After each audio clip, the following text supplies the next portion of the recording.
Bonjour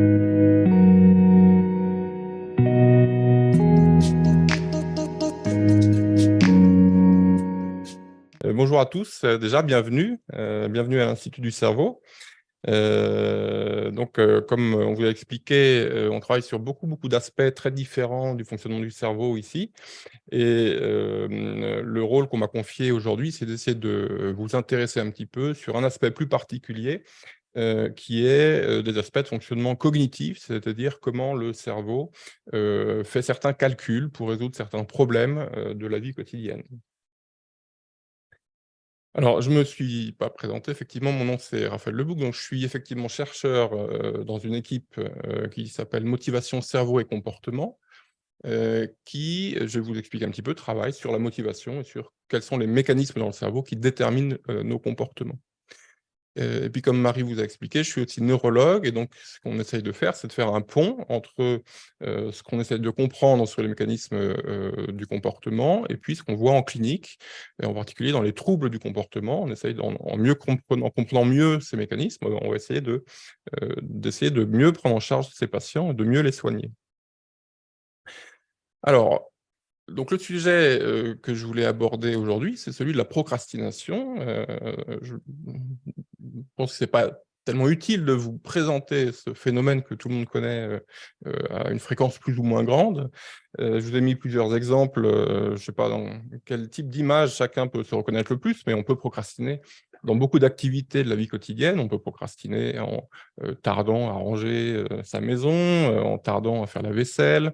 On peut procrastiner en remettant au lendemain, les devoirs qu'on a à faire ou en repoussant le fait de réviser des partiels ou des concours. On peut procrastiner au travail, en repoussant, en remettant au lendemain différents dossiers, en repoussant au lendemain des déclarations d'impôts et cetera.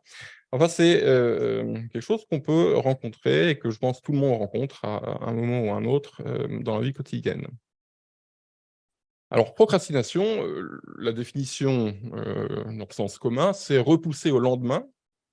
Crastinus, c'est un mot latin qui veut dire demain, d'où le terme de procrastination et donc c'est le fait de repousser au lendemain des tâches, soit qui nous incombent, soit des tâches que vous auriez envie de faire, mais vous les repoussez tout en toute connaissance de cause, en sachant que le fait de les repousser peut avoir des conséquences négatives. Si vous repoussez, trop longtemps votre déclaration d'impôts, bah, vous aurez des pénalités, à payer, parce que vous déclarez vos impôts, trop tardivement. Si vous tardez trop longtemps à réviser vos examens ou vos partiels ou vos concours, évidemment les résultats, se feront ressentir.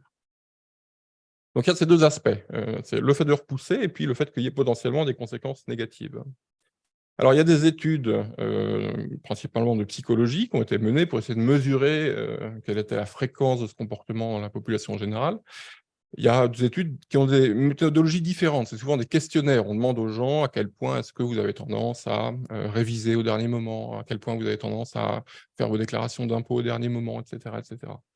Alors dans la littérature, eh ben, on voit des chiffres, de l'ordre de 20 chez les adultes, 70 chez les étudiants. Alors certains ont conclu que la procrastination diminue avec l'âge et que les étudiants sont les plus procrastinateurs. Je pense que c'est une conclusion erronée, c'est surtout que les études qui ont été faites n'utilisent pas du tout les mêmes, méthodologies, et s'il y avait une ou 2 conclusions à tirer de ces études, la première c'est que, c'est très fréquent, tout le monde procrastine, et la deuxième éventuellement, c'est que les adultes sont peut-être un peu moins honnêtes que les étudiants dans leurs déclarations, dans ces questionnaires. Alors, qu'est-ce qu'on en sait sur les causes, génétiques ou environnementales? Est-ce qu'il y a des causes génétiques ou est-ce que la génétique influence la procrastination? Il y a des moyens de se renseigner là-dessus, c'est de comparer, des populations de vrais jumeaux et de faux jumeaux. Si vous comparez des vrais jumeaux et des faux jumeaux, les vrais jumeaux, ils partagent 2 choses. Ils partagent, leur patrimoine génétique, les 2 jumeaux ont exactement le même patrimoine génétique et puis ils partagent leur environnement. Ils sont dans la même famille, le plus souvent, ils vont dans le même collège, les mêmes lycées, ils sont dans le même quartier, ils ont les mêmes types d'amis et cetera. Et les faux jumeaux, ils ont exactement le même environnement, ils sont dans la même famille, dans le même environnement et cetera, mais ils partagent pas le même, patrimoine génétique. Et quand vous regardez à quel point 2 vrais jumeaux ou 2 faux jumeaux sont proches en termes de, procrastination, dans les scores de procrastination qu'on peut faire passer, et bah, les vrais jumeaux sont plus proches que les faux jumeaux. Alors ça veut dire que, une part de la procrastination est influencée par la génétique. Alors c'est une part qui est faible, hein, c'est la génétique ne détermine pas, à 100 votre tendance à procrastiner, c'est vraiment une petite partie. Mais ça renseigne sur le fait que la génétique et donc que ça implique sur la structure du cerveau et donc les mécanismes du cerveau, a un rôle dans les comportements de procrastination. Alors on verra aussi un petit peu dans la présentation qu'il y a des liens importants avec l'impulsivité, il y a une corrélation, plus on est procrastinateur, plus on a tendance à être impulsif ou l'inverse. Mais les 2 phénomènes ne sont pas exactement les mêmes, hein, on arrive quand même à la dissocier. On verra qu'il y a, certains liens. Et puis sur les mécanismes, comment ça marche dans le cerveau, on n'a pas attendu, alors paradoxalement, on n'a pas attendu aujourd'hui pour, étudier la procrastination. Déjà Aristote se posait la question de quelle était la cause de ces phénomènes et l'idée qui avait été, mais par beaucoup d'autres philosophes proposée, c'est l'idée d'acrasie, c'est l'idée de ne pas être capable, de porter un jugement qui va dans son meilleur intérêt et Aristote développait l'idée que c'était causé par ce qu'il appelait une faiblesse de la volonté. Alors, c'est une idée qui, en fait, persiste dans les théories psychologiques actuelles, même dans des théories économiques au 19e siècle, au 20e siècle, chez les économistes classiques. Les économistes considéraient que les humains étaient des agents rationnels et qu'on devait raisonner de manière rationnelle pour maximiser son bien-être, sa richesse, etc. Et que procrastiner, bah, c'était prendre une décision qui allait à l'encontre de son bien-être et que donc c'était une décision irrationnelle. Alors, ces mécanismes, on les étudie de manière un peu différente aujourd'hui et donc c'est ça que j'aimerais, essayer de vous présenter aujourd'hui.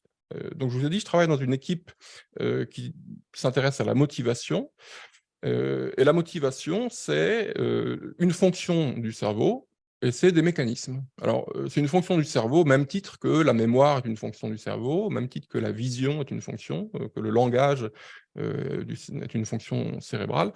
La motivation, c'est la fonction du cerveau qui sert à déterminer le comportement.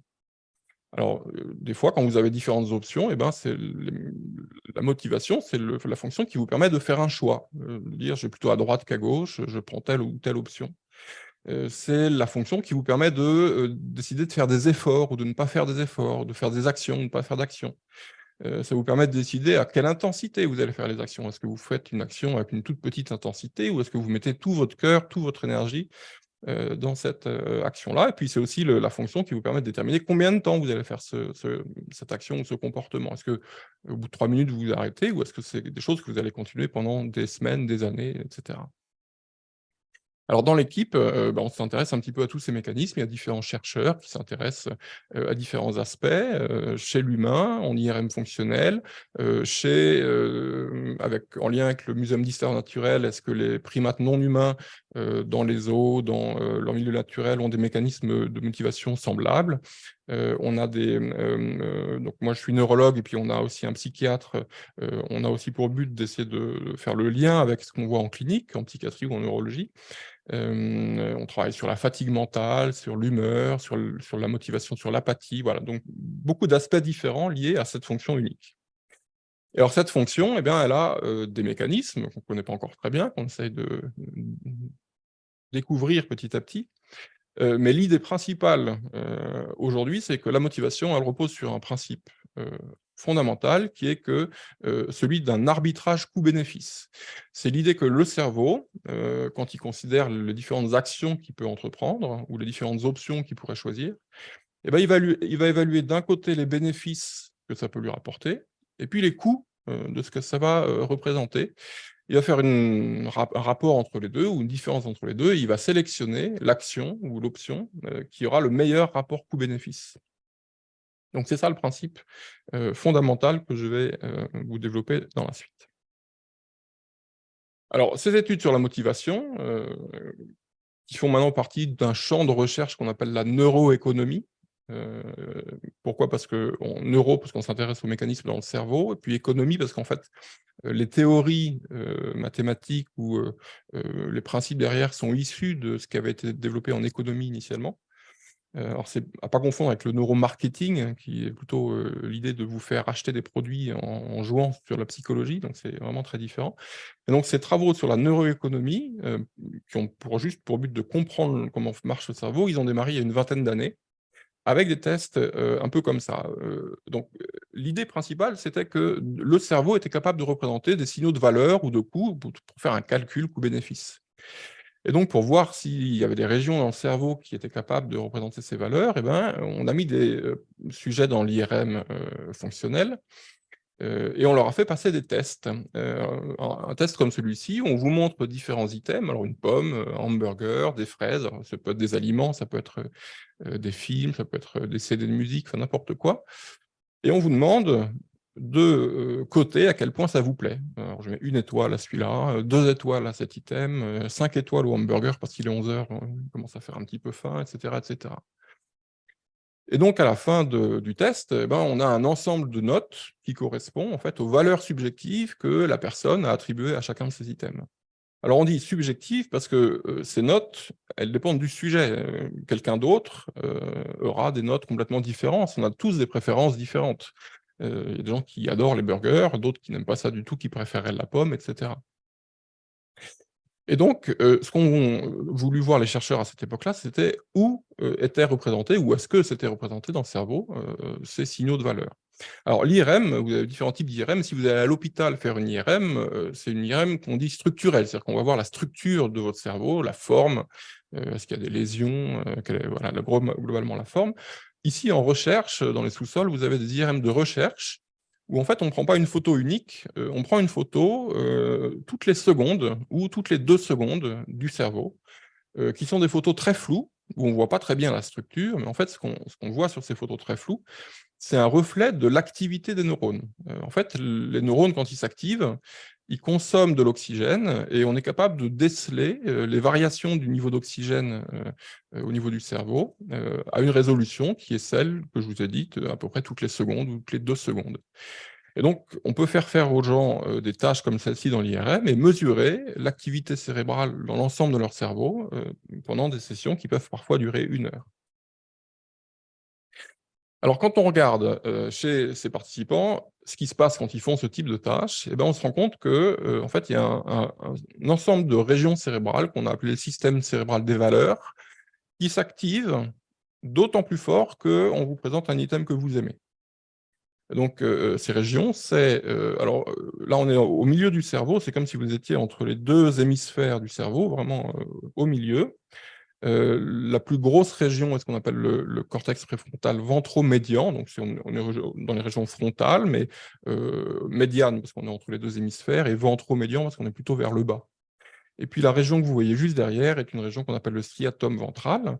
Alors il y a d'autres régions impliquées dans ce réseau, mais ce sont les 2 régions principales. Et donc ces régions-là, elles s'activent d'autant plus que vous voyez quelque chose qui vous plaît.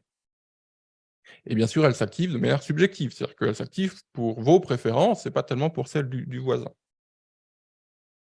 Alors, ce type de région et d'activité, c'est un petit peu le type d'activité enfin de régions qui sont actives quand vous faites des likes, sur Facebook, hein. C'est à chaque fois que vous indiquez que vous aimez quelque chose, c'est ces régions qui sont, actives.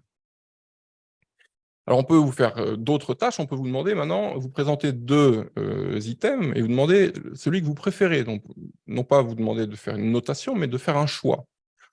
Alors là, par exemple, vous avez à choisir entre une pomme et un burger, vous indiquez celui que vous préférez.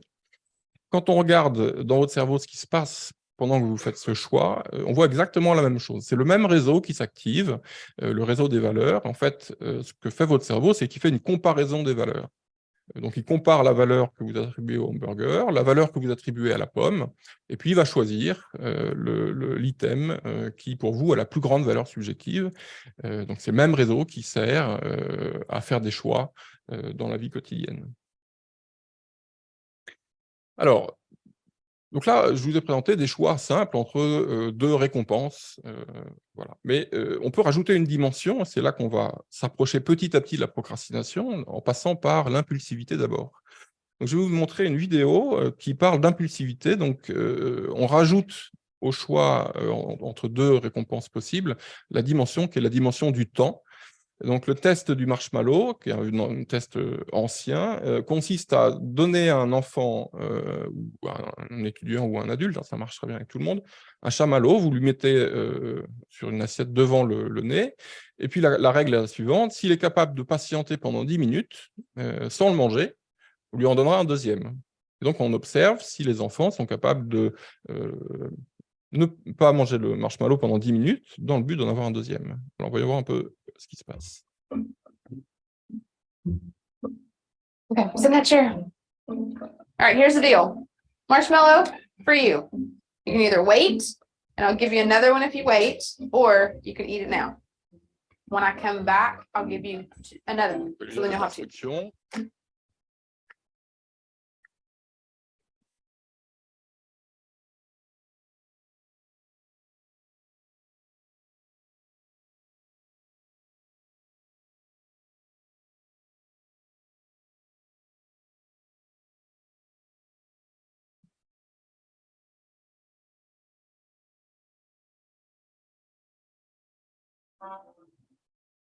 All right, so I'm gonna leave and then I'll come back, okay?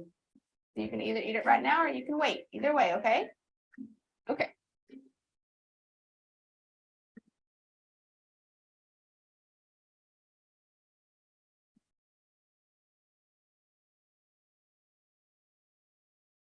How'd you do? Did you do good? You did? You wanted to eat it, didn't you? Yeah. So did I tell you to give you another one? Okay, now you can have both. You need them.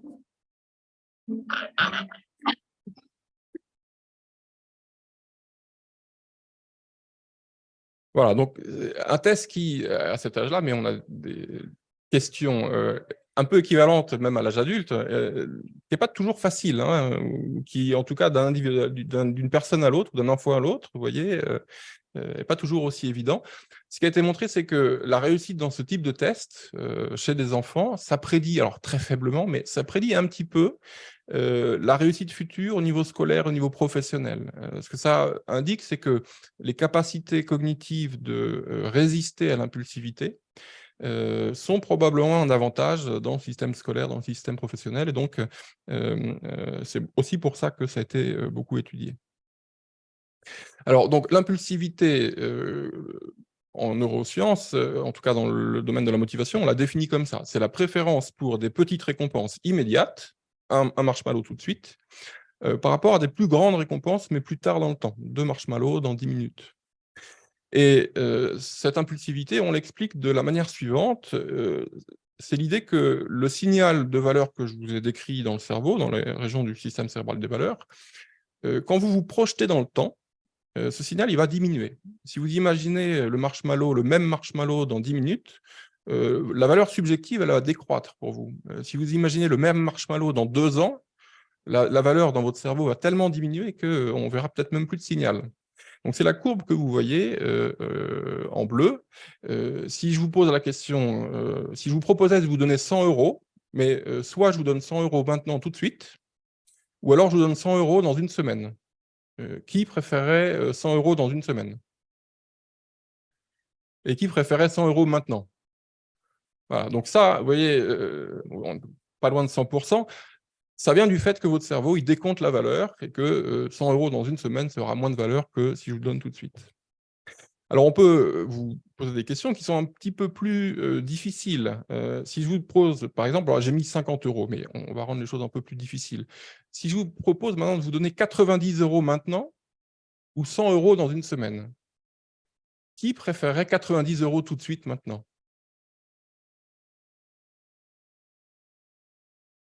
Alors, donc levez la main parce qu'il y en a certaines, il y en a pas mal de mains levées en fait. Voilà, donc je sais pas, on est peut-être aux alentours de 20 à 30 %. Donc vous voyez que, alors même que 100 € bien sûr, c'est plus intéressant dans une semaine, la question elle est un petit peu plus difficile, quand on monte les enjeux. Donc si je reprends l'exemple qui est sur l'illustration, 50 € maintenant ou 100 € dans 7 jours, dans les 2 cas, vous allez diminuer la valeur de 100 € avec une certaine rapidité, mais je vous illustre en bleu et en rouge les courbes de quelqu'un qui serait quelqu'un de patient, chez qui la valeur décroît doucement et en rouge, quelqu'un qui est impulsif, chez qui la valeur décroît très vite. Et si vous comparez la valeur de 50 € tout de suite, qui est le point noir, et si vous le comparez au point bleu, qui est 100 € dans une semaine pour quelqu'un de patient, bah, vous voyez que cette personne, comme elle décompte assez doucement les récompenses, 100 € dans une semaine, c'est toujours mieux. Donc elle préférera 100 €. Quelqu'un d'impulsif qui a une courbe très creuse, et bah, vous voyez que 100 € dans une semaine, ça a perdu tellement de valeur pour, cette personne, de manière subjective, qu'elle aura tendance à préférer 50 € tout de suite. Et donc on explique l'impulsivité par, ce type de courbe. Il y a des gens chez qui le signal de valeur dans le cerveau s'atténue très doucement, quand on se projette dans le temps, et des gens chez qui ça s'atténue très vite.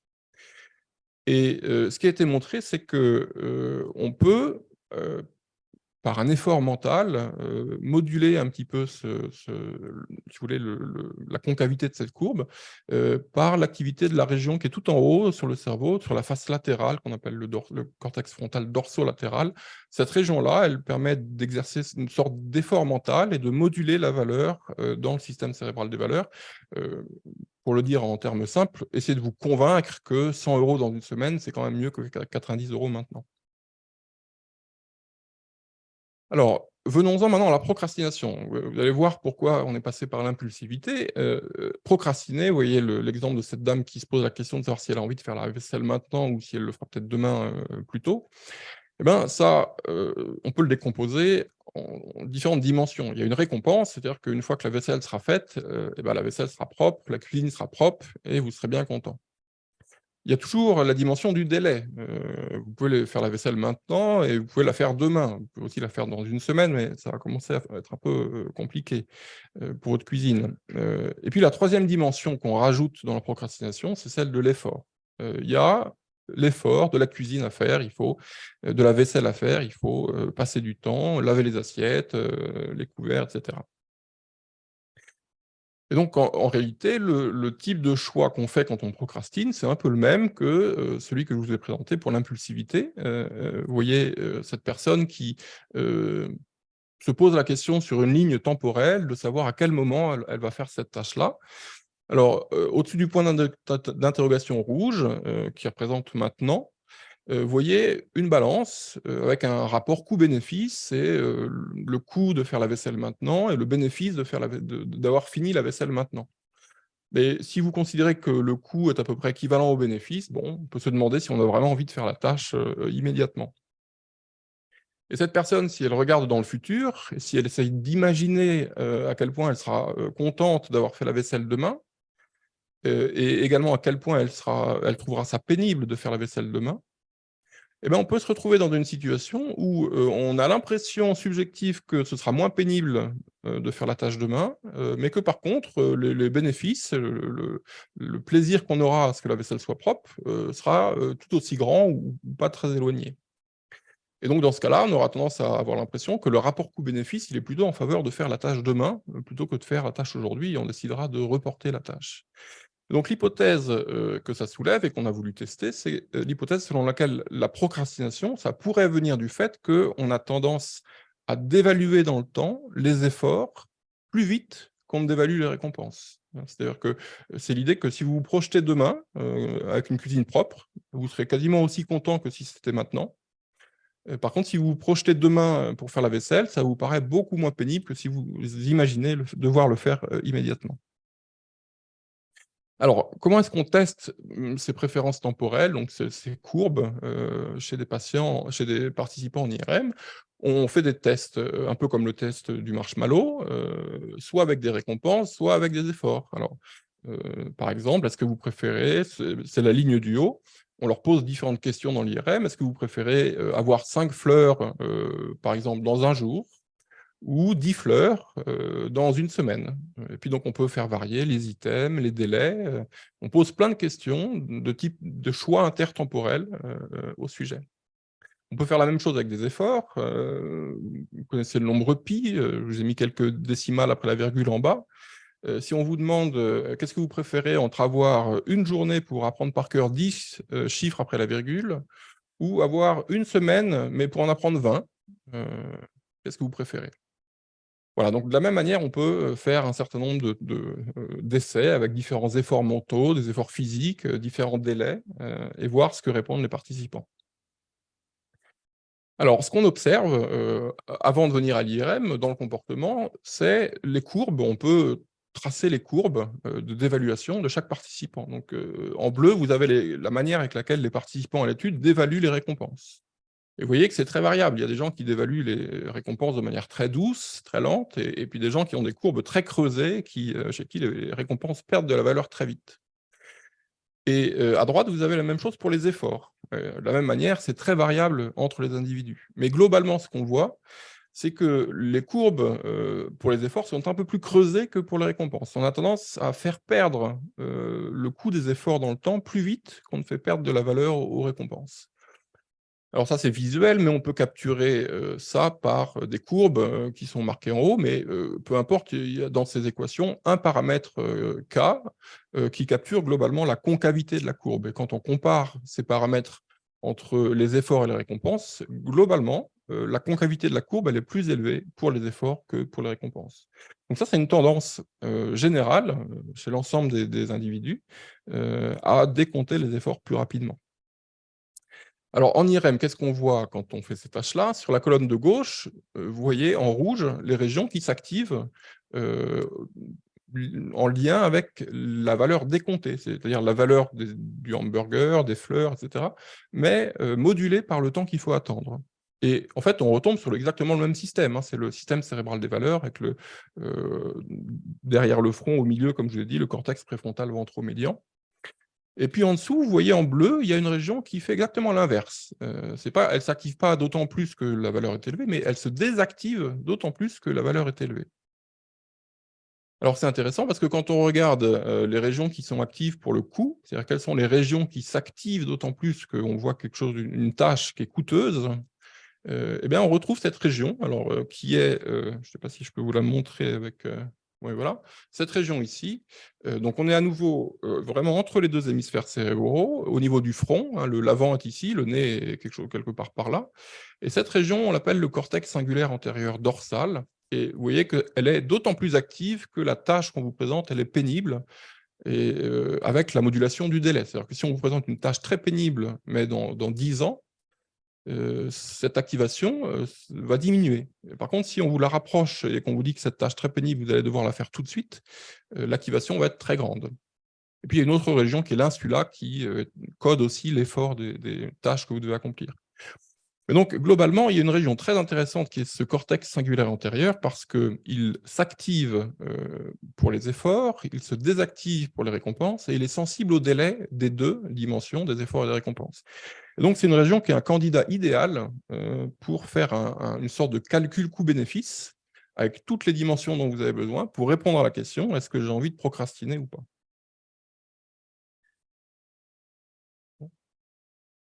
Heu, pour, mesurer, alors donc là, on a mesuré les préférences temporelles. Le but est de savoir si avec tout ça, on arrive à, faire un lien avec la procrastination. Alors comment est-ce qu'on peut mesurer la procrastination?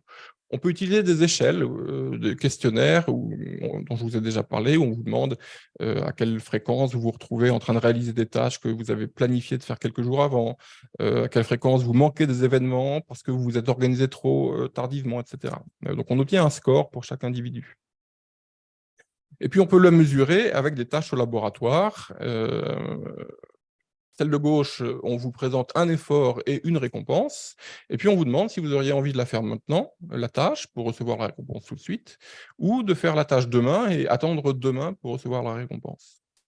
Et puis, les participants à l'étude, ils ont fait une troisième tâche qui était la plus pénible, je pense, pour eux, c'est que, ils sont partis à la maison avec une dizaine de questionnaires administratifs officiels, de renouvellement de passeport, de carte d'identité, de droit, aux prestations familiales, et cetera. Et la consigne, c'est qu'ils devaient remplir les 10 questionnaires, qui sont des questionnaires un peu, pénibles. Ils avaient 30 jours pour faire ça, pour les numériser, par une photo ou un scanner, et pour nous les renvoyer par email.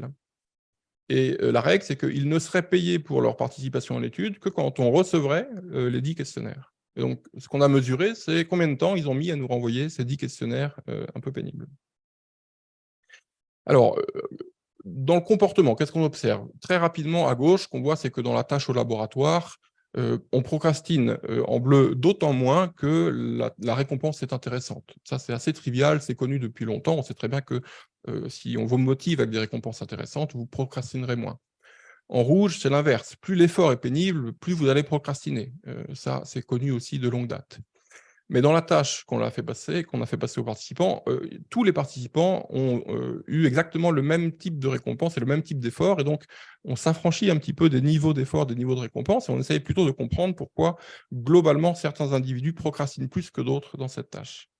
Et puis à droite, vous avez la distribution des délais qu'ont mis les participants à remplir les questionnaires. Et vous voyez qu'il y a un certain nombre de participants jusqu'à 6 participants qui ont répondu le deuxième jour, 3 participants qui ont répondu le premier jour, etc. Des participants qui ont répondu entre 0 et 10 jours, un certain nombre de participants qui ont répondu entre 10 et 20 jours, et puis on a même 6 participants qui n'ont jamais renvoyé les questionnaires. Alors, ils ont été, rassurez-vous, malgré tout payés pour leur participation à l'étude, on ne leur avait pas dit, mais c'était bien sûr prévu. Ce qu'on voit, c'est que toutes les mesures de procrastination que je vous ai présentées, là, les questionnaires, la tâche au laboratoire, la tâche à la maison, en fait, quand on regarde s'il y a un lien entre ces 3 tâches, les 3 tâches sont corrélées, donc on mesure bien des choses semblables qui sont liées à des mécanismes communs dans le cerveau. Alors, rapidement, parce que le temps avance, est-ce qu'avec tout ce qu'on a mesuré dans le comportement et en IRM, est-ce qu'on peut essayer de prédire à quel point les individus vont procrastiner? Alors, je vous montre là les équations du modèle mathématique, mais je ne vais pas rentrer dans le détail, mais je vais essayer de vous donner l'intuition de ce qu'il y a derrière. Le but, c'est on essaye de reproduire le type de calcul que pourrait faire le cerveau pour répondre à la question quand est-ce que je vais faire la tâche? Alors donc, c'est le problème que je vous ai présenté. Il y a une option aujourd'hui, je fais la tâche aujourd'hui avec un certain coût-bénéfice, ou alors je la fais demain avec un autre coût-bénéfice qui va dépendre de la rapidité avec laquelle je décompte les coûts des efforts ou la valeur des récompenses. Donc la valeur de chaque option, elle est donnée par cette équation-là qui voilà, fait juste la différence entre le coût et les bénéfices, chacun étant décompté par le paramètre de décompte temporel. Et puis, ça, c'est quand vous devez faire un choix unique. Par exemple, au laboratoire, est-ce que oui ou non, vous le faites aujourd'hui ou demain? Mais pour la tâche à la maison, vous aviez 30 jours pour le faire. Donc, vous pouviez vous poser la question tous les jours. Est-ce que je le fais aujourd'hui? Oh non, je le ferai demain. Et puis le lendemain, est-ce que je le fais aujourd'hui? Oh non, je le ferai demain, etc. Et donc, en fait, il y a une sorte de boucle. Hein, vous reposez la même question de manière itérative. Et donc, cette équation, c'est ça qu'elle dit, de manière.